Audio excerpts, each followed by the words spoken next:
I understand, Professor, that you don't have an opening statement, and we'll go straight into the questions. Correct. A very broad question. What do you see happening with the legal landscape? Right. Well, I think that it's clear that there are changes, and one of the reasons that UTS last year started the Future of the Legal Profession series was that we really wanted to investigate this. We wanted to see, is there just some cyclical changes, is it superficial, or is there something really structural changing? And I think there are a number of factors that I would think, or I would anticipate, and which are happening around the legal profession, and that in turn has implications for legal education. So I think if we look down the track, I think, and it's starting to happen already, so I won't keep saying that, but because we know that there are things happening already. So I think that what is the legal landscape is that we are no longer working or going to work in the very traditional sort of ways in which many of us started out in legal practice. I think that future lawyers will be working within different structures. There will be a lot of flexibility around the type of structures, but even within law firms, whether it's big law and so forth, lawyers will work in very different ways than they've traditionally done. The models will be different internally and externally. I think that that also means the relationship with the client is changing as well, and we see some of the changes coming from the client, and so that there's a much greater, I think, emphasis, a more engagement, if you like, with the client perhaps than the sort of fairly traditional just delivering the advice, but actually working much more closely around the business and so forth. Technology clearly is having an impact on the way lawyers work, and I won't go more into that. I think that, so I think those are issues that will affect legal education. I think some of the implications for us as law schools is that I think there are different skills that students may need, or different understandings that students may need. For example, I think that understanding better business skills, entrepreneurial skills, innovation. I think that this is something that we may develop through our combined degrees, but we don't put that together in the law degree. And I think that's something that we'll probably have to look at. I hear a lot of lawyers say, well, we need, the students don't come out understanding the business needs of their clients. But actually, I think there's two different issues there. I think what we need is a greater sense of students understanding the client context. And that's not just understanding, that they're business people or they're individual clients and so forth, but understanding more what it is they really want in terms of the outcome. And this is where I think that the idea of how we work with clients may be changing as well, because it's more not just about the hands-off advice, but actually working with clients, really working out what it is they want in terms of this outcome. And I think helping students to be more prepared in that way is probably important. And then I think that sort of business sense comes to what I was saying before, but actually understanding the business environment in the way law as a business works, whether that's a large law firm, whether it's one of the new law models, a small private practice, local suburban practice. And that's where I think helping students to understand innovation, entrepreneur, which are words that in a way we don't tend to associate with lawyers. But I think actually students need to think about that because these changes could be quite rapid to the way the law works. The other thing that I think is talked about a lot in terms of the way law practice might be changing is around internationalization and the need for students to have a better sense of that, to have international experiences and around languages. And I agree with that, but I also think it might come in a different way as well. And that is not just because students might be working or graduates might be working for large law firms and therefore having international experience or working with clients from other jurisdictions, But it may well be in the future that we will have a much more mobile workforce than we do now. We obviously have one now. Students go off to work in the UK, to New York, and increasingly to China and so forth, which is great. But it may be the different types of ways in which a lawyer works in the future might mean that you're not so bound by the jurisdiction to which you're admitted. And so having a facility to work in other international contexts might actually become quite important. And I would think particularly Asia here. I think we really have to get our students thinking about Asia, and it's not just about Europe and North America. I could go on, but maybe if I stop there. How's your university adapting in terms of the teaching methods for students having regard to these changes? Yeah. Look, I think in some ways we've already worked quite well in this space, in the sense that we've always thought very carefully about the importance of the disciplinary knowledge, and from everything I hear, no one's saying that's changing, but how we use that disciplinary knowledge could change. When you say disciplinary knowledge, you mean the core subjects? Yeah, well, yes. I'd want to put it slightly more broadly than that, perhaps, but yes. But certainly the legal disciplinary knowledge, I think, is crucial, and no one tells us otherwise. But we have always taught that in the context of what we call graduate attributes or skills. And that is embedded in our program in a way that isn't just there to, we just mention these words skills, but we actually embed it within each subject. So within every subject, the subject outline and so forth will say what graduate attributes are being focused on in that subject and how that's then going to be assessed. So assessment is geared to doing that. So I think we already have some of that. I think that we do a lot. I also believe really important is not just the formal curriculum, but also the informal or the co-curricular. So we have the Brennan Justice and Leadership program, which provides students with a lot of activities in terms of doing internship-like activities and so forth, so in that broader sense.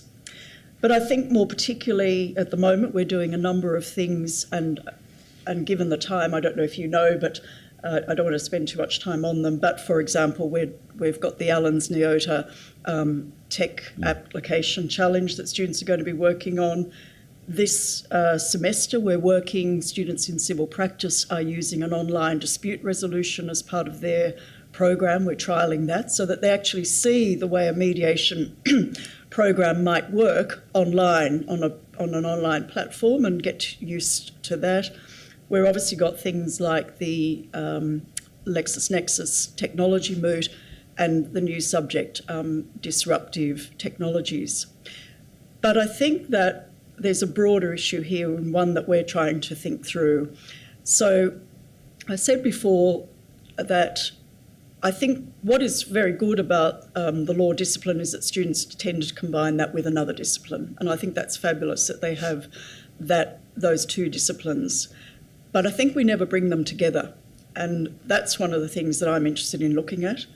And how we embed some of these issues around technology, I think we can do that quite well. But how do we embed some of those other different ways of working, understanding how to really get that sense of the client context, how to understand the way business works.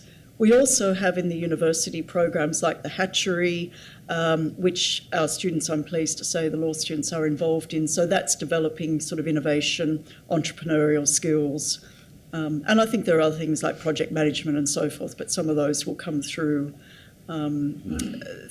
through the various activities we're doing. Is the Hatcheries an undergraduate? Well, it's undergrad and postgrad, so the Hatchery is a university program as part of the Intelligence and Creative Innovation Unit, and students can go in there for blocks of periods, extracurricular, and work. Oh gosh, that was quick, and work on that. But I do think that this is still tip of the iceberg, and we need to really explore how more fully we can embed that in the program. I also think it's really important that we keep in mind that law schools can't do everything, And this is a lifelong process, and lawyers are constantly learning. So I think we've got to be careful about, particularly given the requirements we have around accreditation and so forth, I think we have to be careful about how much we expect law schools to do, and particularly when we've got young graduates who will work in very different ways. The question I wanted to ask was just whether, in responding to these challenges, whether things like online courses or intensives are becoming more common, and whether there's, I guess, what the sort of pros and cons are of moving to those ways of teaching. Look, I wouldn't say that we've got a particular direction to move in that way. And as you might know, UTS has invested heavily in its physical campus, and that is because we believe that that is still a really important thing for students to be able to access and to come onto the campus. But it's to come onto the campus for good reasons. So there's no sense from us that we are going to, or that we're going to say, okay, we're going to move increasingly to online. For us, it's always about what is best for that subject, for the pedagogical approach.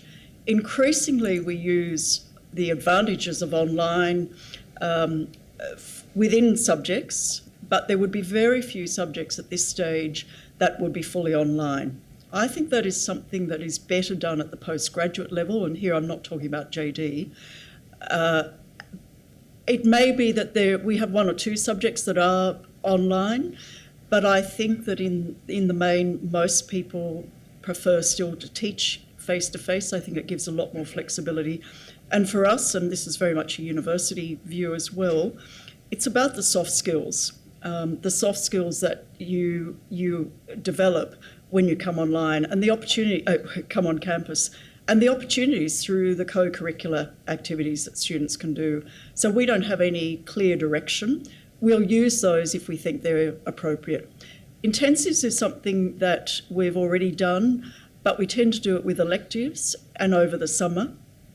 Again, it's very much up to the academic and what is appropriate to that subject. But it's often a good way, it's actually a really nice way sometimes with an elective to have students coming in intensively, and it's still all mapped out in terms of number of hours and so forth, and really work in quite an in-depth way within the in that subject.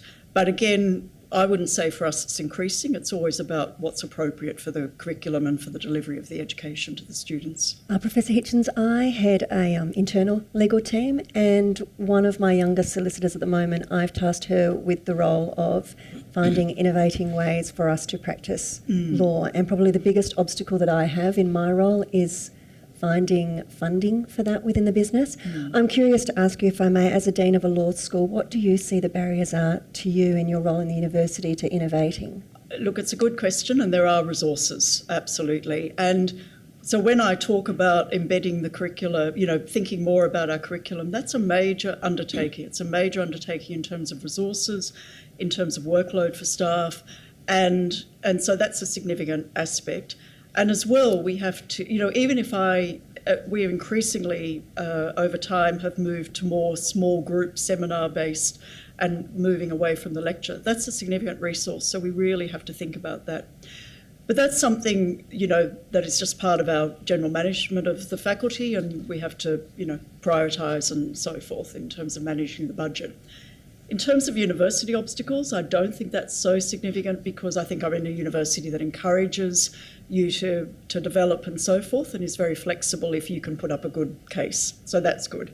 Obviously, we have the various bodies such as TEXA and so forth, the higher education regulatory frameworks that we have to deal with. But I have to say, one of the concerns I have, and I think there's a lot of worry, if you like, about the future of the legal profession, and it's challenging to think about legal education, but I think it can also be exciting, and I think there's a lot of flexibility and opportunities for future law graduates. It'll be very different from, the days when I started out. But I think that it would be good if there was more of a conversation between the legal profession, the law schools, and the bodies that are responsible for admission and accreditation standards. I think that until we get that conversation going, we're constantly trying to manage that regulatory compliance but also really trying to think about, well, what do we need to be doing to give the students the best opportunity and to meet the needs of future employers. So I do feel that that's really quite a challenge at the moment.